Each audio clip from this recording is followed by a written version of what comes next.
ಹೇಳಿ ಅವರು ಆ ಮೂರ್ತಿಯನ್ನು ಮಾಡಿಸೋದಕ್ಕೆ ಸ್ವಲ್ಪ ಹಣ ಕೊಟ್ಟಿದ್ರು. ಕಡಿಮೆ ಆದದ್ದನ್ನು ಮಡಲಿಗೆ ಹಾಕಿ ಪೂರ್ಣಗೊಳಿಸಿದಾಗ ಅವಾಗ ನಮ್ಮ ವಾಯನಗೌಡರವರು ಪುರಸಭೆಯ ಒಂದು ಅಧ್ಯಕ್ಷರಾಗಿದ್ದ ಕಾಲಕ್ಕೆ ಈ ಎಲ್ಲ ಕಾರ್ಯಕ್ರಮಕ್ಕೆ ಅನುಕೂಲ ಮಾಡಿಕೊಟ್ಟರು. ಸರ್ ಸಿದ್ದಪ್ಪ ಕಂಬಳಿ ಅವರು ನಿಜವಾಗಲೂ ನಮ್ಮ ದೇಶದ ಒಬ್ಬ ಮಹಾನ್ ನಾಯಕರು.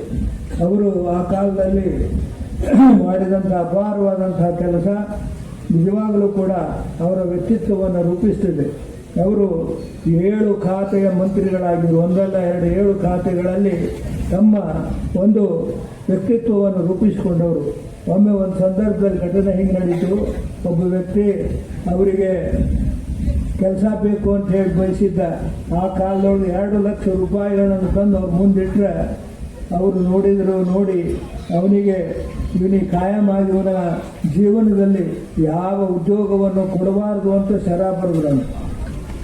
ಇಂಥ ಒಬ್ಬ ನ್ಯಾಯನಿಷ್ಠರ ದಾಕ್ಷಿಣ್ಯ ಪರನಾನಲ್ಲ ಅಂತ ಬಸವಣ್ಣವ್ರು ಹೇಳಿದಂಗೆ ಸರ್ ಸಿದ್ದಪ್ಪ ಕಂಬಳಿಯವರು ಅಂತಹ ವ್ಯಕ್ತಿತ್ವವನ್ನು ರೂಪಿಸಿಕೊಂಡವರು. ಅವರು ನಮ್ಮ ಮಠದ ಬಗ್ಗೆಯೂ ಕೂಡ ಅಪಾರವಾದಂತಹ ಗೌರವವನ್ನು ಹೊಂದಿದಂಥವರು. ಅವರಿಗೆ ಮಂತ್ರಿ ಆದಾಗ ಮುಂಡ್ರಿಗಿ ನಗರಕ್ಕೆ ಇಲ್ಲಿ ಮಠಕ್ಕೆ ಕರೆಸಿ ಅವರನ್ನು ಗೌರವಿಸಿದಂಥ ಇತಿಹಾಸ ನಮ್ಮ ಮಠಕ್ಕೆ, ನಿಮ್ಮ ಮುಂಡ್ರಿಗಿ ನಗರಕ್ಕೆ ಇದೆ ಅಂತ ಹೇಳೋದಕ್ಕೆ ಬಹಳ ಹೆಮ್ಮೆ ಅನ್ನಿಸ್ತದೆ. ಇಂತಹ ಕಂಬಳಿಯವರು ಮತ್ತು ಅಷ್ಟೇ ಅಲ್ಲ, ಮತ್ತು ನಮ್ಮ ಗುರುಗಳಿಗೆ ಕಾಯಮಾಗಿ ಕೋರ್ಟಿಗೆ ಹಾಜರಾಗಬಾರ್ದು, ಕೋರ್ಟ್ ಎಕ್ಸಾಮ್ಷನ್ ಕೊಡಬೇಕು ಅಂತ ಹೇಳಿ ಅದಕ್ಕೆ ಅವರು ಕೂಡ ಅದಕ್ಕೆ ಅರ್ಜಿ ಕೊಟ್ಟು ಅದನ್ನು ಅನುಕೂಲ ಮಾಡಿದಂಥ ವ್ಯಕ್ತಿಗಳು ಕೂಡ ಅವರಾಗಿದ್ದರು ಅಂತ ಹೇಳಬೇಕು. ಈ ರೀತಿಯಲ್ಲಿ ಇಂಥ ಸಿದ್ದಪ್ಪ ಕಂಬಳಿಯವರ ಮೂರ್ತಿ ಅನಾವರಣಗೊಳ್ತಿದೆ ಅಂತ ಹೇಳಿದಾಗ ನಿಜವಾಗಲೂ ಕೂಡ ಒತ್ತು ಕೊಡ್ತಕ್ಕಂಥ ಸಂದರ್ಭ. ಯಾಕಂದ್ರೆ ಅವತ್ತಿನ ದಿವಸ ನಾನು ಈಗಾಗಲೇ ಹೇಳಿದಂಗೆ ಬಹಳಷ್ಟು ಜನ ನಾವೆಲ್ಲ ಅಲ್ಲೇ ಶಿಕ್ಷಣಕ್ಕೆ ಅವಲಂಬಿಸಿದ್ದೀವಿ, ಹೈಯರ್ ಶಿಕ್ಷಣಕ್ಕೆ. ಅಂತ ಸಂದರ್ಭದಲ್ಲಿ ಏನು ನಮ್ಮ ಸುಪ್ರಸಿದ್ಧ ಕರ್ನಾಟಕ ಕಾಲೇಜ್ ಇದೆ, ಆ ಕರ್ನಾಟಕ ಕಾಲೇಜ್ ಇಲ್ಲಿ ಧಾರವಾಡದಲ್ಲಿ ಸ್ಥಾಪನೆ ಆಗಬೇಕಾದ್ರೂ ಸರ್ ಸಿದ್ದಪ್ಪ ಅವರ ಕಂಬಳಿಯವರ ಕಾರಣ ಅನ್ನೋ ಮಾತು ಇವತ್ತು ನಾವೆಲ್ಲರೂ ಬಹಳ ವಿಶ್ವಾಸದಿಂದ ಹೇಳಬೇಕಾಗುತ್ತೆ ಅಂತವರು. ಯಾಕಂದ್ರೆ ಅಲ್ಲಿ ಪುಣಾದಾಗ ಮತ್ತೊಂದು ಬೇರೆ ಕಡೆ ಈ ಕಾಲೇಜ್ಗಳನ್ನು ಮಾಡ್ತಕ್ಕಂಥ ಒಂದು 3 ಕಾಲೇಜ್ ಮಾಡಕತ್ತಿದ್ರು. ಅವಾಗ ಅವನ್ನ ಅದ್ರಾಗ 2 ಕಾಲೇಜ್ ಅಷ್ಟ ಅಲ್ಲಿ ಇಟ್ಟು ಒಂದು ಧಾರವಾಡಕ್ಕೆ ತಂದ್ರು. ಹಂಗನ ನಮ್ಮ ಕರ್ನಾಟಕ ಯೂನಿವರ್ಸಿಟಿನೂ ಕೂಡ ಅವರ ಪ್ರಯತ್ನ, ಅವಾಗ ಯೂನಿವರ್ಸಿಟಿ ಮಾಡುವಾಗನೂ ಕೂಡ ಒಂದು ಪಾಲು ಧಾರವಾಡಕ್ಕೆ ತಂದಂಥವ್ರು. ಅಂತ ಒಂದು ನಮ್ಮ ಭಾಗದ ಬಗ್ಗೆ ಹೆಚ್ಚು ಪ್ರೀತಿ ಇರತಕ್ಕಂಥವ್ರು ಒಂದು ಪುತ್ಥಳಿ. ಇದರ ಉದ್ದೇಶ ಏನಿದೆ, ಅವರ ಆದರ್ಶಗಳು, ಅವರ ಮಾಡಿದಂಥ ಕಾರ್ಯ ಇವತ್ತಿನ ಯುವಕರು ಅದನ್ನೆಲ್ಲ ಮೆಲ್ಕು ಹಾಕಬೇಕಾಗತ್ತೆ. ನಾವು ನಮ್ಮ ಜೀವನ ಶೈಲಿಯನ್ನ ಬದಲಾವಣೆ ಮಾಡ್ಕೊಳ್ಳುವಂತ ಒಂದು ವ್ಯವಸ್ಥೆ ಬಹಳಷ್ಟಿದೆ ನಮಗೆ. ಯಾಕೆ ಹಿರಿಯರು ವಾಯನಗೌಡರವರು ಅದನ್ನ ಯಾಕೆ ವಿಚಾರ ಮಾಡ್ಯಾರಂದ್ರೆ, ಅವರನ್ನ ಈ ಪುತ್ಥಳಿ ಇಲ್ಲಿ ಸ್ಥಾಪನೆ ಮಾಡಿ ಅವ್ರೇನು ಅದಕ್ಕೆ ಜಾಸ್ತಿ ಹೆಸರು ತಗೋಬೇಕಂತ ವಿಚಾರ ಇಲ್ಲ.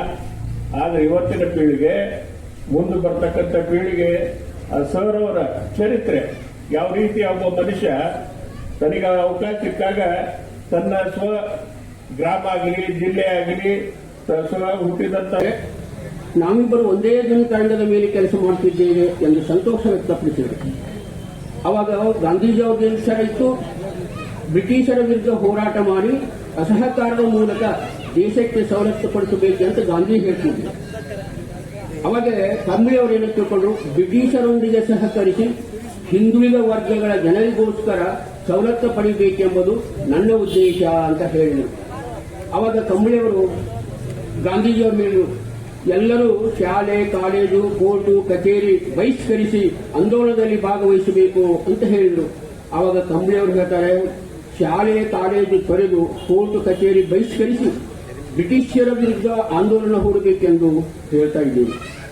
ಇದು ಅವಕಾಶ ವಂಚಿತರಾಗಿರ್ತಕ್ಕಂತಹ, ಇನ್ನೂ ಶಾಲೆಗೆ ಹೋಗದೇ ಇರ್ತಕ್ಕಂತಹ, ಅಲ್ಲೊಬ್ರು ಇಲ್ಲೊಬ್ರು ನೌಕರಿ ಮಾಡ್ತಕ್ಕಂಥ ಜನ ಇರುವಾಗ ನೀವು ಕೋರ್ಟು, ಕಚೇರಿ, ಶಾಲೆಗಳನ್ನು ಬಿಟ್ಟು ಬಾ ಅಂತ ಹೇಳಿದರೆ ಅವರಿಗೆ ಅನ್ಯಾಯ ಮಾಡಿದಂತ ಆಗೋದಿಲ್ಲವೇ ಅಂತ ಕೇಳಿದರು. ಅವರಿಗೆ ಅನ್ಯಾಯ ಮಾಡಿದಂತ ಆಗೋದಿಲ್ಲವೇ ಅಂತ ಕೇಳಿದ್ರು. ಇಲ್ಲ, ಇದು ನನ್ನ ಅಭಿಪ್ರಾಯ ಅಲ್ಲ.